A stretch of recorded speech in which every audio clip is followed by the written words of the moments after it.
আমার নাম খোকন সর্দার। পেশায় আমি একটু ইট বালি পাথর এগুলোই ব্যবসা করি আর কি। আমার অপারেশন হয়েছিল জানুয়ারি 2022।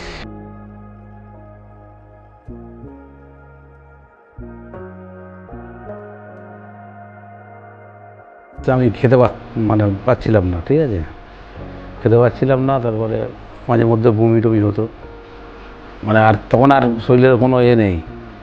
হায়দ্রাবাদ AIG-তে গেলাম, ওখানে প্রায় আমরা 15 দিন মতো ছিল, ট্রিটমেন্ট করালাম। উনি বললো 3 মাস পরে আবার যেতে, আবার গেলাম, কিন্তু ওখানে কিছু হলো না।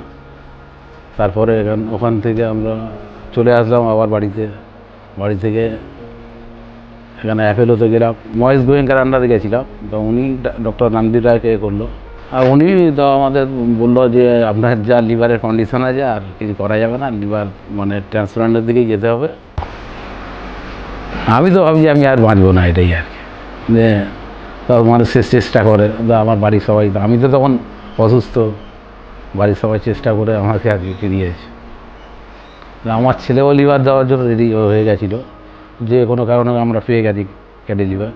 আমার মনে খুব জোর ছিল, প্রেশারও কমে গেছিলো, কিন্তু আমি ওই অবস্থায় টুকটাক হাঁটাচলা করতাম, বাড়ি থেকে বার হয়ে হাঁটাচলা করতাম। ডাক্তার বলেছিল মনে জোর হারাবে না, যত মনে জোর হারালে নিয়ে তাহলে আর কিছু করা যাবে না।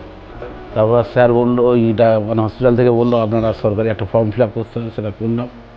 আমি 1 মাসের মধ্যে 2টো লিভার পেয়েছিলাম, এটা আবার একটাই আছে। আবার আমাকে ডেকেছে বৃহস্পতিবার দিন ডেকেছিল, এরকম দুপুরে সন্ধ্যার মধ্যে ভর্তি করতে নিয়ে শুক্রবার রামদীপ রায়, উনি খুবই ভালো মানুষ। যাই হোক, উনি আমাকে গাইডলাইন দিয়েছিল যে ভয় পাবে না, যখন দেখাতে গেছিলাম বলো ভয় পাবে না, ভয় পাওয়ার কোনো কারণ নেই। ওটি আমি অনেক করেছি, আমার ছবিও দেখেছিল উনি আগে, যেগুলো যাদের করিয়েছে। আমি মনে হয় জোর হারাইনি তখন থেকে। এখন তো আমি একদম 100% সুস্থ, আমার কোনো দিক থেকে কোনো অসুবিধা নেই। বলেছিল ভয়ের কোনো কারণ নেই, যে যার লিভার যে দেবে সে 3 মাসের মধ্যে সুস্থ হয়ে যাবে, আর যার দেবে সে 6-7 মাস লাগে সুস্থ হতে, পুরোপুরি সুস্থ হতে 6-7 মাস লাগে। এই আর ওষুধ এখনও আমার 2 টাইম খেতে হয়।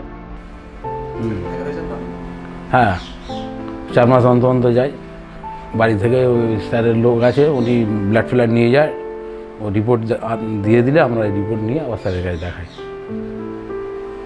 ডক্টর রামদীপ রায়কেই দেখাই।